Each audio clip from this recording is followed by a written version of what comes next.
Hey guys, it's Ash, and today I'm going to share a special video of a friend of mine known as BumbleBee, and was also a former clanmate who had recently made it to Legend and also rank 1 in the world.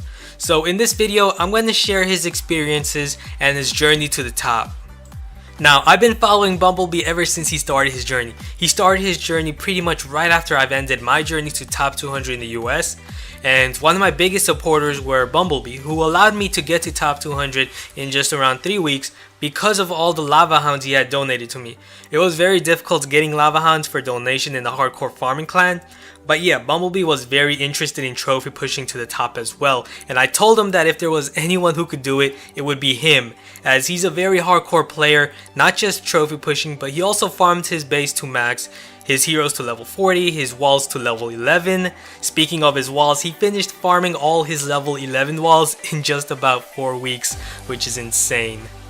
You also have the misconception that people who are able to do such extraordinary things probably have too much time on their hands. But no, BumbleBee is a very successful person and a very smart person as well. He's making money, has a job, actively goes to the gym every day, and he still manages to find the time to compete against the best players in the game and push to the top. Of course, that's not to say that he has a very hectic schedule that involves having to play and be online while also doing his job, but that's also a benefit of being your own boss. He would start his day in the morning with one long session as he prepares and travels to work. Of course, most of the time in the game is just based on clouding. That can take a very long time before he can actually find a base to attack. If a base pops up, then he would have his driver pull over so that he can do his attack properly. But that's just one example of how Clash of Clans revolves around his lifestyle. BumbleBee is currently a member of Mega Empire Asia because if you want to compete to the top, then you need to join the top clan to do so, for them to quickly donate you your war troops, then also learn from each other's experiences. One of the biggest reasons why BumbleBee was so successful was because of his clanmates, as they kept motivating him throughout his whole journey and told him to never give up. This was also BumbleBee's first serious trophy push attempt, which is very impressive, not only because he made it in top 200 in 2 months, but also because he mastered all his attack strategies in such a short period of time. I remember BumbleBee asking me for guidance on how to use such attack strategies involving Lava Lunian and Mass Golems, and he's a very fast learner too. It didn't take him long to master these attacks. He just kept practicing and practicing until he had everything right. And that's the key to trophy pushing. Once you master that attack strategy and defeat so many bases, winning becomes second nature to you. You learn to break down the base quicker, you gain more understanding of the game. Not only that, watching other top trophy pushers and their attacks helps you improve as well. I know that when I started trophy pushing, I had watched a lot of attack footages of the top players in the world. I would pause and replay many times, trying to understand how they deploy and time their troops and spells, and why they deploy like they do. So I really recommend that when you're watching replay footages like these attacks, really focus on the key aspects of the raid, which are the timing and deployment of the troops and spells, when and where and why that player chose to do what he's doing. BumbleBee had started his push with Lava Lunian and Mass Golems, but then transitioned to Mass Dragons, and this is because Mass Dragons is just a much safer attack for not just winning, but also getting a better chance of 2-starring than Lava Lunian. Mass Golems, on the other hand, has the greatest chance of 2-starring, but it also has the greatest chance of losing a raid, which you really don't want to do, as losing a raid in like tie-in 1 may take a couple of days to retrieve your trophy losses. So if you're planning to hit the top, then Mass Dragons is the way to go. Now, recently Supercell had made changes to the trophy push system in which the minimum trophy offer becomes 6 trophies. And also, players can't hide from shields as much because you're going to start getting kicked out every 3 hours instead of 6 hours. And BumbleBee had made it to Legend and to the top right before the update.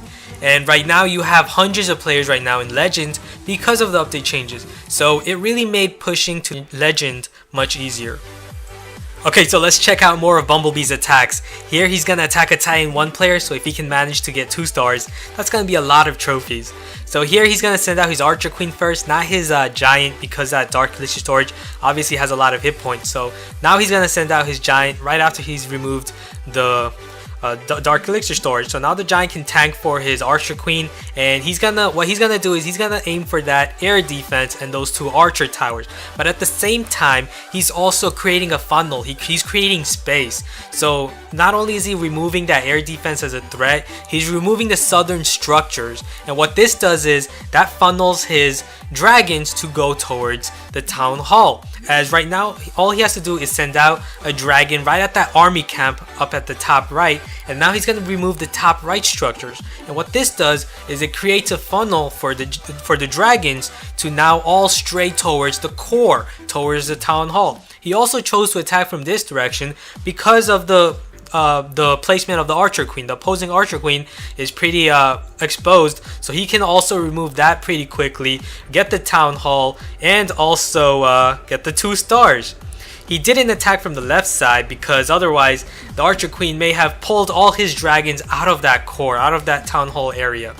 So yeah, it was much smarter to do it this way and also get the 2 stars, as he's definitely gonna get the 2 stars even if the dragons don't manage to get the 50%. He still has his Barbarian King left, and he can use that Barbarian King to remove the outside structures very quickly. Okay, again, so he's gonna send out his giant first, open up the walls with his wall breakers, and also send out his queen to remove those collectors. So that giant is shielding that Archer Queen just for a moment, just for the added HP increase so that she can make her way safely towards that air defense. So here she's gonna remove the air defense. Now she's not only removing a key threat, but she's also creating a funnel. She's creating space. So now all Bumblebee has to do is remove the other army camp on the other side, the top side, northern side, and then he can funnel all his giants, a large group of giants, towards the core and not have to worry about those giants funneling towards the south because of those structures there. And he also can save more dragons this way. He doesn't have to waste dragons for creating funnels, as he has already managed to create that funnel with his Archer Queen.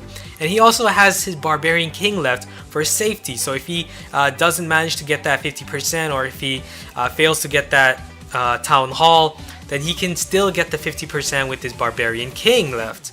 So here he has all these dragons all clumped up straight towards that core, which is perfect as they're gonna go after the Town Hall. The other dragons spread around over there getting the 50%. So this raid is a very good raid, and he's gonna definitely be able to get that 50% again.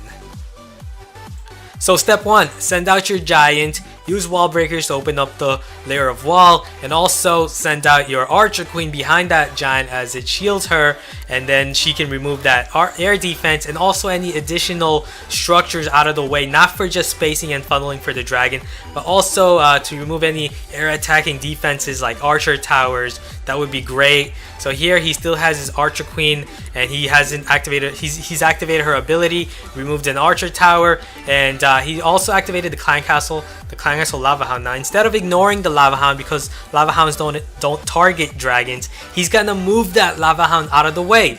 And this is very important because otherwise, if that Lava Hound was still at that core, then the dragons would have targeted it.